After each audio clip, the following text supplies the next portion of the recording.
Olá, Lenin. Obrigado por teres aceito o meu convite e por vires cá partilhar a tua experiência profissional. E, portanto, partilha aqui um bocadinho connosco a tua vida, onde é que tu estás agora, o que é que tens feito, o que é que já fizeste. Falas um bocadinho sobre ti. Olá, Tiago, mais uma vez obrigada pelo convite. Acho que isto é um projeto interessantíssimo e obrigada por me dar esta oportunidade para eu representar o mundo do gaming e dos esportes. A minha vida tem sido uma aventura, já trabalhei em imensas empresas, já fiz imensa coisa, eu não sei no meio destas histórias todas para onde é que eu hei de começar. Olha, fala-nos, por exemplo, do ZSK, que acho que provavelmente foi a maior aventura que tiveste, que é uma das... que foi... Tu estiveste a trabalhar com eles numa altura em que eles eram uma das maiores equipas do mundo de CSGO. Fala-nos um bocadinho dessa experiência. Que são brasileiros, portanto é-nos familiar.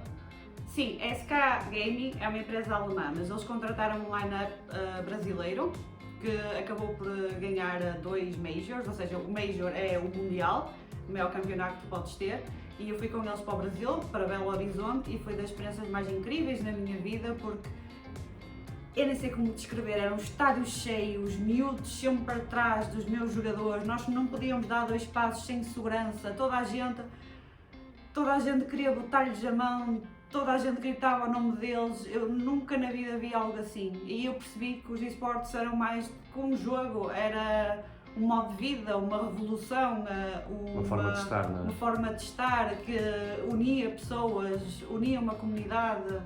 Não era só sobre o troféu, era sobre tudo o resto. E qual é que era a tua envolvência a nível profissional? No que é que tu contribuías para aquilo acontecer, não é? Porque todos temos uma função. Qual é que era a tua função no ZSK? Eu trabalhava com as redes sociais e no design, na parte de conteúdo, eu fazia as publicações sobre os resultados da equipa, sobre aquilo que ia acontecer. Quando tínhamos ativações de marcas, eu também pensava em maneiras de ativar as marcas nos eventos que a SK participava, fazia as entrevistas para os jogadores, ou seja, estava do outro lado da câmara. Eras tu que programavas isso tudo? Eu programava isso tudo para também construir a imagem dos jogadores e manter as pessoas informadas sobre resultados e sobre torneios que aí vinham. Ok, depois passas diretamente para o Schalke ou ainda passas por mais algum sítio?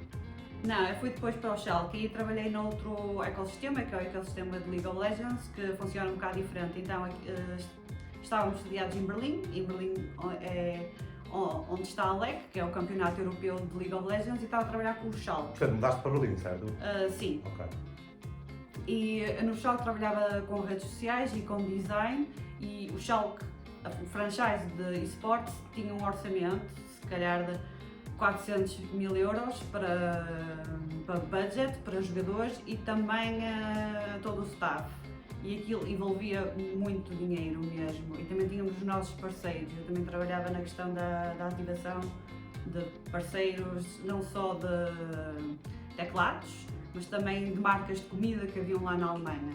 Portanto, o nosso público era bastante abrangente, eram desde jovens ao pessoal mais velho, como era fã do Schalke, começou a se interessar por esportes também. Sim, o Schalke por trás tem uma equipa de futebol uma das maiores alemãs e uma das maiores do mundo, não é? E antigas, a mais antiga acho que da Alemanha, se não estou em erro. Ok.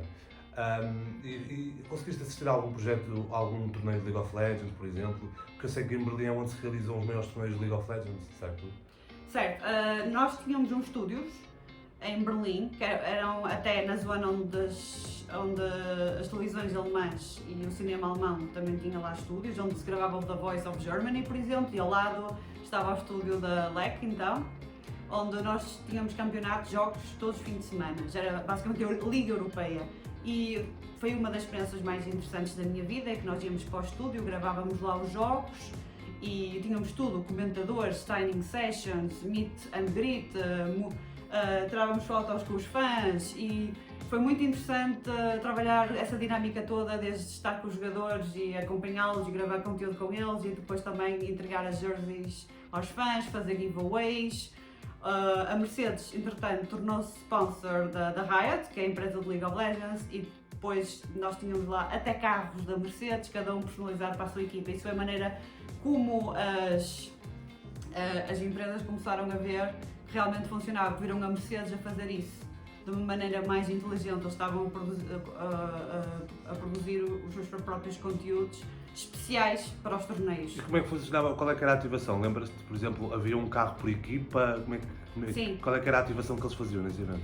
Sim, por exemplo, nós tínhamos uma vez um carro por equipa, o Schalke tinha um carro, era sempre o mesmo modelo de carro, mas eles pintavam o carro com o logotipo, Personalizavam no fundo. personalizavam, havia um carro para o Schalke, havia um carro para a G2, para os Excel e depois faziam giveaways.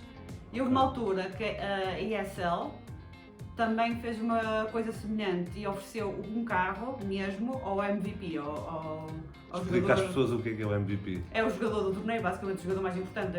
No futebol também temos o MVP, por exemplo. Não, mas no imaginar futebol é que davam- diferente. No futebol não, é igual, porque imagina, no futebol tu tens o melhor jogador em campo daquele jogo e depois tens o melhor jogador, por exemplo, da Liga dos Campeões inteira. Portanto, no League of Legends nos esportes não é muito isso, porque é o do torneio, não há o melhor jogador em campo. Ou Sim, tens o Ah, melhor percebes, jogador do jogo. do torneio, não é? Sim, temos um jogo, tínhamos o melhor jogador do jogo e depois também tínhamos o melhor jogo do torneio. Por exemplo, o Rookie of the Split, que era basicamente o jogador que mais se destacou dentro dos rookies, que são pronto, os novatos. E houve uma altura que a ESL tinha que também era parceira da Mercedes, a Mercedes agora está em tudo, e ofereceu um carro ao miúdo. Ou Miúdo de 18 o anos. MVP do torneio, portanto. Sim. E diz-nos uma coisa, portanto, foram experiências que te enriqueceram imenso, né? E vejo com um know-how diferente, né? Porque nós, Portugal, somos muito pequeninos ainda. E no futuro, o que é que tu planeias fazer? Sei que te mudaste agora para Lisboa, certo? O que é que tu pretendes? O que é que queres fazer? O que é que achas que vai acontecer? Estamos em pleno Covid, também não é uma boa altura, mas o que é que tu achas que vai acontecer? Qual é que era a tua ideia com esta mudança? Vais ficar cá há muito tempo? Não vais? Portanto, a minha ideia, eu agora estou a trabalhar com a HLTV, que é um portal de notícias dedicado ao Counter-Strike, aos torneios de Counter-Strike, e estou a fazer trabalho de Community Management. E a HLTV trabalha remoto, todos eles, então eu pensei, eu posso estar em qualquer lado, vou arriscar trabalhar em Lisboa, porque eu quero expandir o meu portfólio, quero ajudar marcas, quero pegar em toda esta experiência que eu já tive, aquilo que eu já vi, e quero tentar arranjar mais contactos, queria falar com pessoas que estivessem interessadas neste mundo para poder dar uma ajuda a tornar esta comunidade mais interessante, fazer boas ativações, fazer programas interessantes, unir as marcas, os fãs, os jogadores, ajudar a evoluir o ecossistema, peça por peça, e sempre em mente de criar coisas novas e inovar e ser criativa, e ir mais além do que só colocar um produto ali numa mesa de um jogador, só porque sim, criá-lo, pensar em algo mais. Ok, boa. Ora, desde já obrigado e espero que tudo corra bem. E pronto, se calhar vemos no outro dia, porque acho que tens muito por dizer ainda, portanto, um destes dias volto a convidar para vir cá, está bem? Ok, obrigada eu, Tiago, corra tudo bem e boa sorte para este projeto, estou muito entusiasmada. Tchau! Obrigado.